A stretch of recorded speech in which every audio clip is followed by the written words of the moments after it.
Hi guys, my name is Serena Poon and welcome to my show, Serena Loves. As a celebrity chef, nutritionist, and entrepreneur, I'm incredibly passionate about helping other people live their best life through methods I call culinary alchemy, which is the magic of combining education, integrative and functional nutrition, and healing intuitive energy.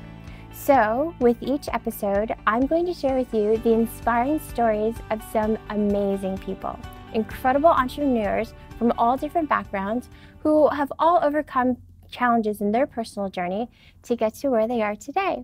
And today, I'm so excited to welcome my friend and fellow positivity mindset gratitude coach, Ricky Mendez. Thank you for coming. Thank you. And, you are this international, speaker, motivational coach. You travel all over the world, helping these failing businesses increase their sales and prosperity by teaching, mindset basically, and reframing the way they sell to customers, the way they do their business. And you're able to create it in such a way that it's sustainable beyond the workplace, which is amazing. So, before we dive into your branded recipe for success, let's kind of get into how you got here, because you were doing something different just a few years ago. Yeah, I was the CEO of a home energy company. So we kind of made your home green. We did like solar and heating, air conditioning, and roofing and that kind of stuff. And we had offices. For the environment. Yes, so, yes. Yeah. And we had offices all over Southern California, and I would do training and staff the offices for sales and things like that. And we had kind of inconsistent success, and it was kind of driving me nuts. And I asked one of my mentors, I said, why am I having this inconsistency? And he said, Ricky, share me with what we were doing. And I told him the process, the procedure, everything that we were doing. And he's like, Ricky, you're missing the foundation of success. And I said, what do you mean? And I said, you're not teaching mindset or prosperity planning. Right. When you teach that, now there's a foundation, because there's more fulfillment and purpose in the drive of those reps that you're teaching and training. The year I did that, the trajectory of success went through the roof. But more importantly, my teams weren't thanking me for the sales success they had. They were starting to thank me for like the fulfillment that they were creating in their lives. And that was like a whole different ballgame for me. And then I spoke at a wellness event, and then I spoke to a real estate company. And one of the women there reached out probably 3 months after and said one of the things that she implemented helped change the dynamic of her family and her kids and her husband and her mornings. And 10 days after that, I quit my job and started my own business because I was addicted to that feeling. It made me feel so good. Right. So and that feeling is service to others, right? Absolutely. And improving the lives of others. There's no better feeling on the planet than contribution. It's just hands down.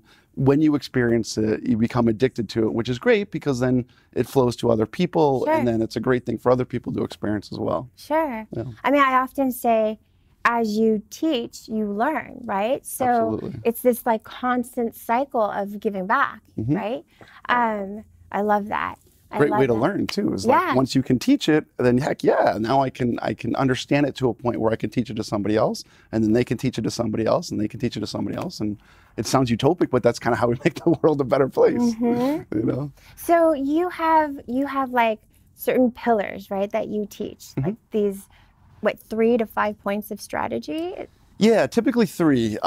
So it's funny because I've spoken to athletes, huge businesses, small startups, whatever the field of what they're trying to do. I believe the foundation of success is number 1, mindset, 2, 100%. Prosperity planning, and 3, that builds into utopic health. So if I can control my mind to run my body, not my body run my mind, now I can start to implement different things in my life. And then if I build out a prosperity plan, now I can follow a plan or a path to success. And when I understand about biochemistry and biologically, how my body operates, and I can dictate how I feel with energy, then I have utopic health. So then after all those things, now I can go into like the processes and the procedures of what I need to do in my business. But I feel without that, people struggle with the foundation, and that's why sometimes success is short-lived. So when you say mindset, let's kind of go into each one of these 3 things. What are you teaching, when you're saying, let's reframe your mindset, like what's your style?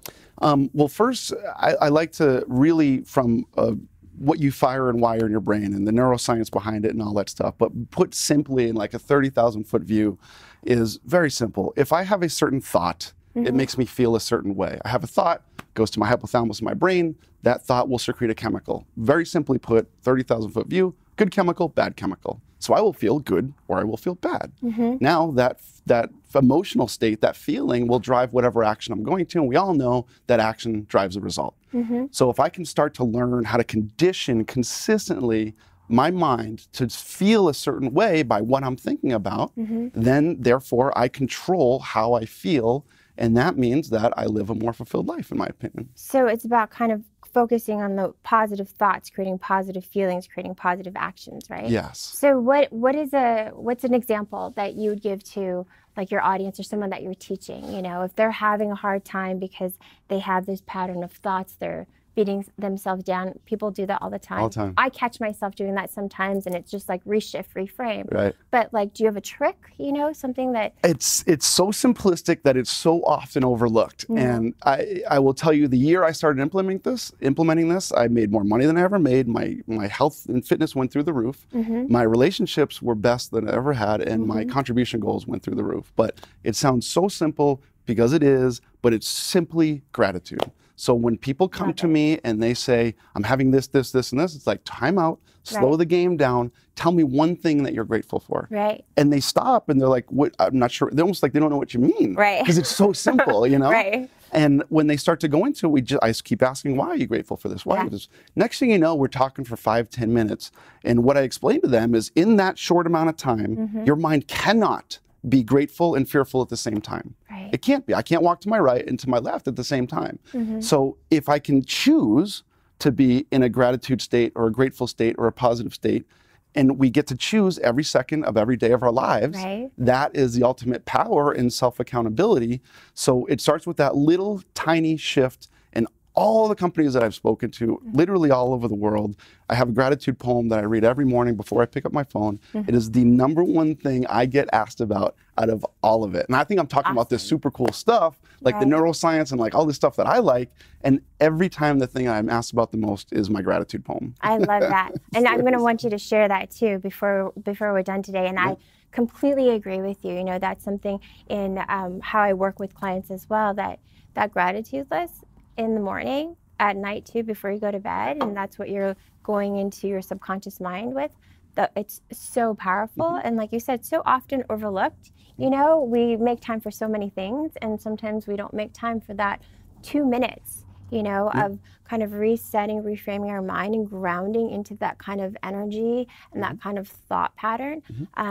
So I'm right there with you, and it's awesome. So when you talk about prosperity planning, like, what does that mean? I mean, it sounds like awesome, you know, like what does that mean? Well, the core of it is #1 gratitude. That's where I come back every single time. And I brought a gift for everybody. It's my poem that everybody can have. That's so nice. Oh, that's awesome. Thank you. I love it. So it's something that I like to share with people. But so prosperity planning, really simple. It's just a plan for your prosperity. And I try to transfer things in my mind where, you know, diet, like people go on diet, right? Well, we all know the first 3 letters of diet is die. So we need to shift that perspective, raise awareness, shift that perspective. So I call that a lifestyle plan, right? So instead of goal setting, because we've all heard of goals and we've all heard, yes, they're important, and we've all heard taking these classes on it, I like to call it a prosperity plan. It has a different ring, it triggers a different neurochemistry in me. So when I look at prosperity planning, it's really simple. You know, for me personally, I divvy it up into money prosperity planning, health and fitness, relationships, and contribution prosperity plan. So I have a whole process in my morning of, it's built up over the years now. It's about 25-30 minutes. I will say, do not start with that, because people try to start with this magnanimous, huge thing, and then they don't stay consistent. So start small. But it's part of my morning process. So #1, I read my gratitude poem. 2, I read a self-confidence formula by Napoleon Hill. 3, I go into my prosperity plan, the money, the health and fitness, the relationships, contribution goals. Then I read 10 affirmations, I read 6 quotes, and then I have a what I call happy to be alive poem. And I do that before I do anything else. Like, I don't pick up my phone until I do that. So that's awesome. Well, how long does it take for you to do? Now I've built up over years. It's about 25 minutes, and I have not missed a day since January 6th of 2016. I have not missed a day. And the year that I started it, Again, I made more money than I ever made. My health and fitness went through the roof, and my relationships were the best, and my contribution goals were great. It's amazing. And I definitely, and you can share it anytime if you want to do it now or later. I think that's awesome. And I like what you said about, starting small, because it wants to feel doable, sustainable, not something that's overwhelming. So, I mean, how do you feel about, just starting off with a list of 5 things, because that's sometimes what I tell clients as well. Is just start off, give yourself 2 minutes. Eventually that'll grow because it feels so good to practice these things that you will start carving out a little bit more time, and that 2 minutes will grow into 20 or 25 or 30, and that list will grow, right? Absolutely. So you feel the same way about that? Like start with a smaller list if that seems attainable, right? And then growing it? 100%. And I'll even share a story. When I started this, I was so bad at it. I tried to read just 1 quote a day, and I couldn't do it. Wow. I literally had to take my phone. I took my stopwatch out. I hit start. I read the quote. I hit stop. It took 4 seconds. And I had to say to myself, Ricky, you can't spend 4 seconds to change your life. So when I say small, man, I mean real. Seconds. Real, yes. Because if I do that one day, then I can do that. It's duplicatable for the next and duplicatable for the next. But this is what happens January 31st or January 1st, or we all set our goals and we say, look, I'm going to run and work out for 4 hours a day. I'm going to meditate for 2 hours a day. Right. And I'm going to just eat lettuce for the rest of my life. And those are our goals. And it's no wonder that 2 weeks is all we get. That's nationally our cutoff is January 15th. Right. So that's how you train people, yeah? Yeah, start small, I like that. I like that you set a stopwatch and you read something and it's like, whoa. 4 seconds, come on, And I do that with clients too, when it comes to maybe, getting a juice as opposed to a coffee, as opposed to a glass of wine. I'm just like, well, let's add these things up, and like what each of these things is doing for you. And then just sort of again, it's reframing your mindset about how you view them and how you perceive them, right? Absolutely. That's one thing I learned a long time ago is scale is irrelevant. Consistency is what matters. Yes, from 100%. All of the neuroscience that you know and how you can literally wire your brain. But we want to do these magnanimous things in this day and age and culture. We want it tomorrow, right? So there's 0 patience out there. So we try to do these huge things, and no wonder we struggle with it. So scale does not matter. Consistency does. And the implementation, yes, right? Yeah, I want to talk. I want you to share about that because I know that's a big, that's a sort of like a big pillar in your in your coaching. Yeah, absolutely. So when I started, one of the best things I ever did was starting to invest in myself. And I don't care if it was $50 or $20 for a book or $3,000 at a conference, whatever it was. When I started investing in myself, I would go to these conferences, right? And I would look to my right, I'd look to my left, and people are taking on their yellow pads, they're taking these feverish notes, you know what I mean? Notes, all conference, whether it's a day, 2 days, 3 days. And then the conference is over, and I look to my left, and I look to my right, and the notes are there, and they left. They left the notes there. So they spent thousands of dollars, they left the notes there, and I know there was no change in behavior. And this happened consistently. Out of all the places I started to invest in myself, I was like, man, there's something just not right about that. Right. So, and one of my biggest mentors said, Ricky, success is not a knowledge problem. People know what to do. It's an implementation problem. We don't know what to do. Yeah. And that struck a very big passion in me, is to talk about implementation versus motivation. We can all get really excited, and it's like a light bulb. It's going to wear out. At some point, light's going to wear out. Light bulb's going to wear out. Implementation is about small, deliberate habits over time that are cumulative, and they add up, and they can be massive, empowered, transformational change. So, but if we start small, we can create the consistency to get there. So that's why I would look at implementation versus motivation. No, I love that, and I think it's so important to sort of point that out to people. You can go to the gym, but you have to work out. Just going to the gym, you got there, so that's part of it, but you have to work out as well. Absolutely. So, there's so many things I want to talk to you about, but let's go over some of the things, some key points for you that you want to bring home in this episode. Sure. I think when people start to make subtle change in their life, what happens is we get kicked in the teeth and we fail, and then we get scared and we stop. It stops. And I would encourage people to think of the people that have kids out there, or, think of a child walking, and then the child's going to fall down. Do we tell the toddler to, no, stay down on the ground, don't try again? But as adults, we get trained and conditioned to kind of be frustrated and stop. So it's kind of not, I'm not saying that failure is acceptable, and I'm saying if we ask better questions, we get better answers. So a lot of times what happens is something bad happens, right? And the number one thing out of the people, whether I'm consulting with a business, whether I'm consulting somebody personally on their health and fitness, whatever it is, then they say, why is this happening to me? Right. Why did this happen? Right. Why am I going through this? Right. You ask those questions, you're just simply not going to get a good answer. Right. Not going to happen. Right. If you ask different questions, you'll get a different answer. That's a more self-empowering question, answer to that question. So it's very simple. If you just ask, you know, what can I learn from this? How can I grow from this? And then when you learn and you grow, you can share that story from trial to triumph with somebody else. And that's contribution. And that leads us to like literally the best feeling on the planet. Right. Right. So it's just simple rewording of what you're asking yourself. We got, I don't know, tons of research with this, but between 60 and 70,000 thoughts a day. And the majority of them are negative. And we have to reprogram ourselves to have our mind run our body and not our body run the mind. So true. So true. And that's what you're teaching every single time. That kind of goes into the utopic health part of your practice, right? Absolutely. Absolutely. So when you start to combine these things, and you'll probably know a lot about this as a chef, but I talk a lot about acidity and alkalinity in the blood. And I always ask people, you know, when our blood is acidic, it strips that negative charge off the blood cell, it clumps together. Now it can't move throughout the system as much. We're not getting as much nutrient and oxygen. And then that cell dies, creates more acid in the body.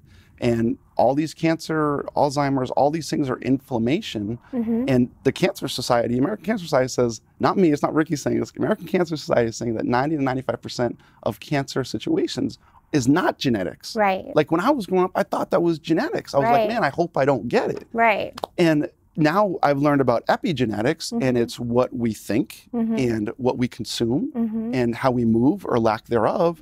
And now that's a great empowering thing because it means I have control. Because I have control of what I think about. Therefore, I have the control of the state of mind that I choose to put myself in. You can take control of your health, you know, and your prosperity. So that kind of leads into, and we're wrapping up soon. So let's kind of share, you know, what the next steps are for you. We can reach you. People can find you as a speaker, but you've got some summits coming up, right? Yeah. I'm really excited. My team and I are putting on a lot of summits. We're starting in Nashville, and really, what the theme of the summits is invest in yourself. And we want people to get out of their comfort zone and invest in themselves. And we're starting off small. The tickets are $100. And I've heard, you know, I can't afford that, and which is fine. But we can all go collect enough cans outside to come up enough money, or ask people for help. People don't do that enough. And be able to invest in yourself to learn something that increases quality of life in business for them and the ones that they love. And we take a lot of pride in women empowerment because I've been triggered by a number of different women in my life who came at a different perspective that made me think differently, that increased my quality of life and business. So at every summit that we do, we will have the majority of our speakers be women and performers be women. Awesome. So I think it's a platform that a lot of those panels that you look at, they're like 90, 95% men or 85% men. And it's our vision to change that because there are great stories to tell, but maybe women don't have necessarily the platform to share as much, which I love what you're doing. Thanks. And one of the biggest girl power, women power is if anybody's in local around Santa Monica, there's a little girl, 10-year-old girl that's a mentor of mine. And her name is Carolina, and she plays the electric violin on 3rd Street. And she holds people's hearts in her hands as she plays. Awesome. You cannot go and watch her and not feel in an inspired state. So I saw her playing. I've interviewed her like 10 times. Her family's coming to Nashville. She's going to be our lead performer to kick off this like empowerment summit all day with 75% speakers being women and sharing their stories and tales of basically struggle to triumph. Amazing. So where can we find you on social? Where can we find these tickets, you know, to go to these summits? Let's share. So social is, Instagram is Ricky Mendez Speaks. Website is Ricky Mendez. Facebook is Ricky Mendez. LinkedIn is Ricky Mendez. And the summits are going to be Prosperity Summit with Ricky Mendez. The first one's in Nashville, and we're starting our promo in a week or so. So we'll start doing ads and having the site up and everything. Awesome. So it'll be awesome to have you.